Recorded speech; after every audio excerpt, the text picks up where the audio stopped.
Assalamualaikum warahmatullahi wabarakatuh. Kaifa halukum ayyuhat thalabah? Alhamdulillah di kesempatan pagi yang cerah ini kita berjumpa kembali dalam mata pelajaran bahasa Arab, dan di kesempatan ini Bapak akan menyampaikan materi kita yang berjudul Ismul Isyarah atau kata tunjuk.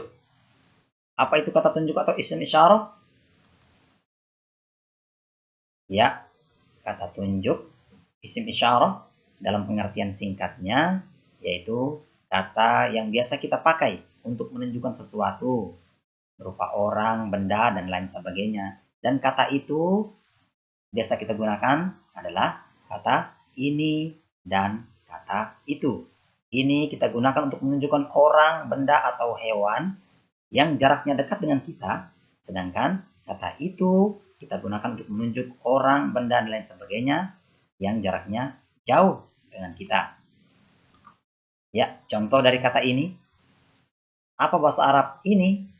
Dalam bahasa Arab, kata yang dipakai kata tunjuk ini ada kata hadza dan kata hadhihi.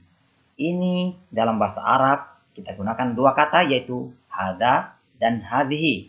Contoh dalam kalimatnya adalah hadza Ahmad. Ini Ahmad. Hadza talib. Ini seorang siswa. Contoh dalam kata hadhihi yaitu hadhihi Salwa. Ini Salwa.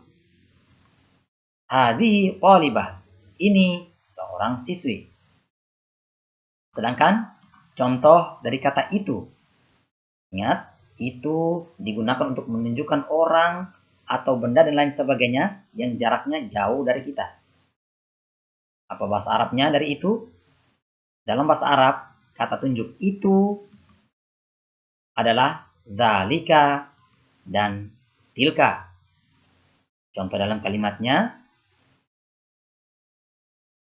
dzalika Ahmad. Itu Ahmad. Dzalika talib. Itu seorang siswa. Contoh dari tilka, tilka Salwa. Itu Salwa. Tilka talibah. Itu seorang siswi. Dari contoh yang disampaikan tadi, antara ini dan itu, ini yang dalam bahasa Arabnya adalah hadza dan hadhihi, dan itu yang dalam bahasa Arabnya adalah dzalika dan tilka, kita dapat pahami bahwa hadza dan dzalika kita gunakan untuk menunjuk orang laki-laki, sedangkan hadhihi dan tilka digunakan untuk menunjuk orang perempuan.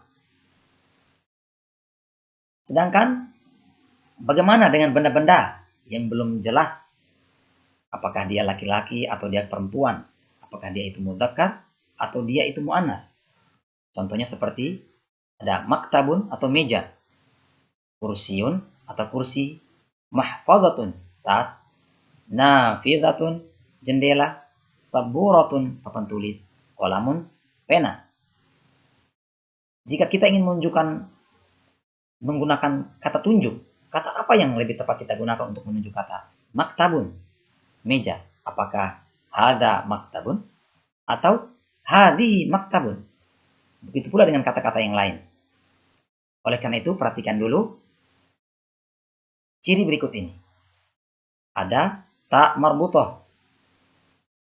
Ta yang seperti ini, jika ada kata benda yang dalam penulisannya ada ta marbutah seperti ini, maka secara otomatis kata itu mencirikan bentuk perempuan atau muannas.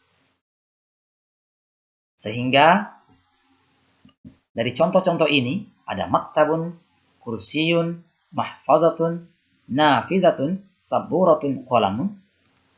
Dapat kita bagi menjadi bentuk laki-laki atau muannas maktabun, kursiyun, qalamun, karena tidak ada bercirikan ta marbutah di akhir penulisannya.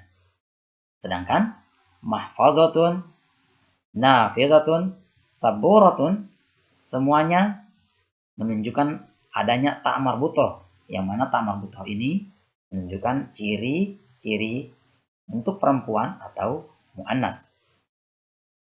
Sehingga dalam contoh secara keseluruhannya adalah hadza Ahmad, hadza talib, hadza maktab, hadhihi salwa, hadhihi mahfazah, dzalika Ahmad, dzalika talib, dzalika maktab, tilka salwa, tilka mahfazah.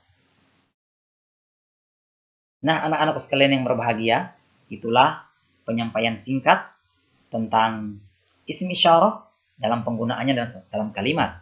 Sehingga mudah-mudahan setelah mendengarkan pemaparan singkat ini, anak-anakku sekalian dapat menunjukkan isim isyarah dengan tepat kepada konteksnya. Apakah bentuk muzakkar ataukah bentuk muannas? Apakah benda-benda itu dalam keadaan jauh ataupun dalam keadaan dekat. Terima kasih atas perhatiannya. Silakan anak-anakku untuk memperdalam pemahaman anak-anak dalam penggunaan isim isyarah. Silakan kerjakan dulu contoh latihan berikut ini. Silakan dikerjakan.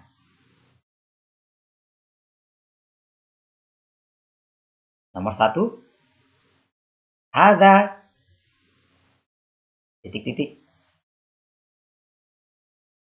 Apakah salwa? Apakah sabura? Apakah talib? Nomor 2. Hadhihi. Apakah salwa? Apakah Luqman? Apakah Hasan? Yang ketiga, dzalika. Apakah nafidah? Apakah maktab? Apakah mahfazah? Dan yang terakhir, tilka. Apakah Abu Hurairah? Apakah Salman? Apakah Salwa? Silakan kerjakan tugas ini dalam lembaran tugas yang telah disiapkan. Mudah-mudahan bermanfaat. Kita tutup pembelajaran kita kali ini dengan sama-sama melafazkan Alhamdulillahirabbil alamin. Wassalamualaikum warahmatullahi wabarakatuh.